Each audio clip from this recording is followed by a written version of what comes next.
सवाल: सबसे पहले कुरान मजीद को बुलंद आवाज़ में किस मुसलमान ने पढ़ा?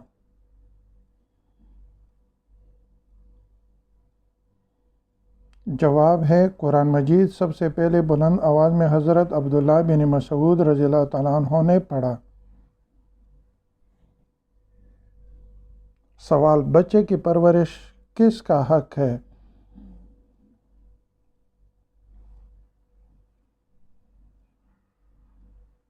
जवाब है माँ का।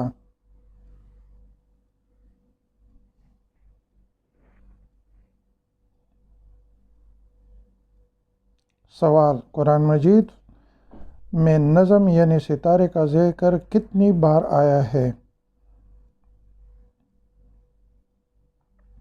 जवाब है कुरान मजीद में नजम यानी सितारे का ज़िक्र 13 बार आया है।